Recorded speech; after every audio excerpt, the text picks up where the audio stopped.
अस्सलाम वालेकुम जी। उम्मीद करता हूँ कि आप बिल्कुल ठीक ठाक होंगे। आज की ये एक वीडियो जो है इसके अंदर हम एक चैप्टर जो कि आईकॉम पार्ट 1 से रिलेटेड है उसको हम डिस्कस करेंगे थोड़ा सा डिटेल में, जिसके अंदर हम बात करेंगे। जो चैप्टर है वो हमारा है कैपिटल एक्सपेंडिचर, रेवेन्यू एंड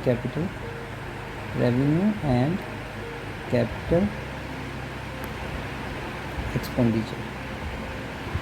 तो बेसिकली हमें क्वेश्चन आएगा कि आपने हमें बताना है कि रेवेन्यू एक्सपेंडिचर कौन सा और कैपिटल एक्सपेंडिचर कौन सा। तो आज हम पहले अभी ये डिस्कस करते हैं और फिर उसके बाद हम देखेंगे कि क्वेश्चन को हमने सॉल्व कैसे करना है। तो बच्चों अभी हम बात करने जा रहे हैं जिसके अंदर अभी हम बात करेंगे कि हमारा ये जो रेवेन्यू एक्सपेंडिचर होता है ये कौन सा होता है और एक कैपिटल एक्सपेंडिचर जो है वो क्या होता है। तो बच्चों सिंपल सी चीज़ याद रखना, एक एक्स्ट्रा एक्सपेंस, क्योंकि हम बात कर रहे हैं एक्सपेंस की, कैपिटल एक्सपेंस और रेवेन्यू एक्सपेंस। तो बच्चों याद रखना ऐसा एक्सपेंस जिसका बेनिफिट लेस देन 1 ईयर, आपने ख़र्चा किया और उससे जो आपको फ़ायदा मिलना वो लेस देन 1 ईयर है। कितना? Less than 1 year. तो उसको हम कहेंगे रेवेन्यू एक्सपेंडिचर। और अगर उस एक्सपेंडिचर का जो बेनिफिट है वो मोर देन 1 ईयर हो तो उसको हम कहेंगे कैपिटल एक्सपेंडिचर। फॉर एग्ज़ाम्पल, जैसे कि हम एग्ज़ाम्पल लेते हैं जी, जिस तरह आपने कोई गाड़ी कोई रिपेयर करवाते हैं जी, ठीक है ना, इसका मतलब है कोई ठीक करवाई ना आपने, वो हमारा होता है जो हमारे रिपेयर के एक्सपेंस होते हैं ना, वो रेवेन्यू एक्सपेंडिचर होते हैं। लेकिन आप कोई एसेट परचेज़ कर लेते हैं तो वो हमारा कौन सा होता है? कैपिटल एक्सपेंडिचर होता है। आप जैसे कि अपना डोर लेट अज्यूम कि हम बात करते हैं जिस तरह मार्केटिंग एक्सपेंसेस, ठीक है, तो ये रेवेन्यू एक्सपेंडिचर है। अगर हम बात करें कैपिटल एक्सपेंडिचर की, जैसे कि आप कोई जो है ना एक्स्ट्रा बिल्डिंग के ऊपर जो है ना कोई रूम्स क्रिएट कर लेते हैं, तो यहाँ पे एक चीज़ याद रखिएगा कैपिटल एक्सपेंडिचर के हवाले से कि वो खर्चे जिनकी वजह से जो आपको बेनिफिट मिल रहा है वो आपको 1 साल से ज़्यादा अरसे के लिए हो, एक तो ये।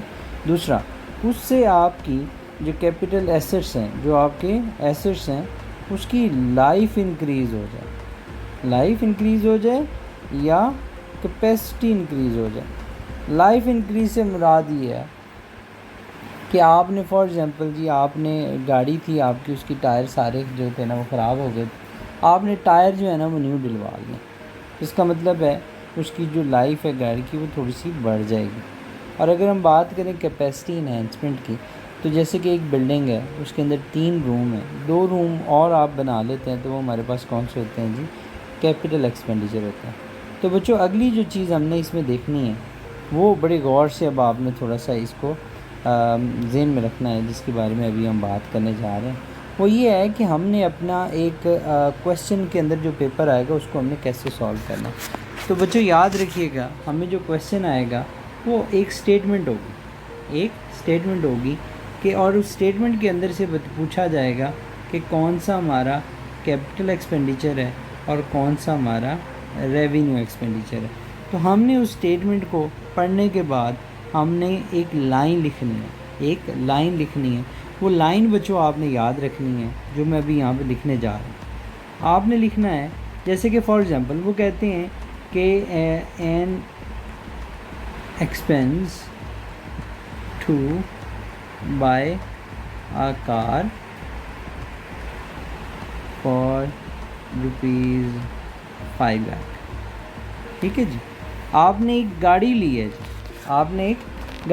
और वो 5 लाख की, तो बताएंगे कैपिटल एक्सपेंडिचर है या रेवेन्यू एक्सपेंडिचर। नंबर 1 ये है।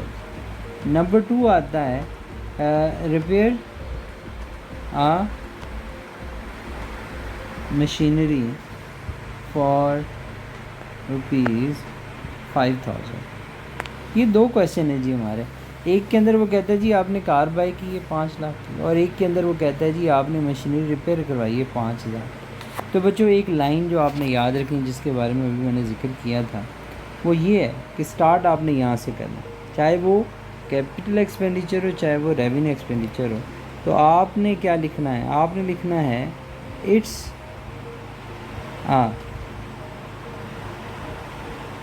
Capital expenditure because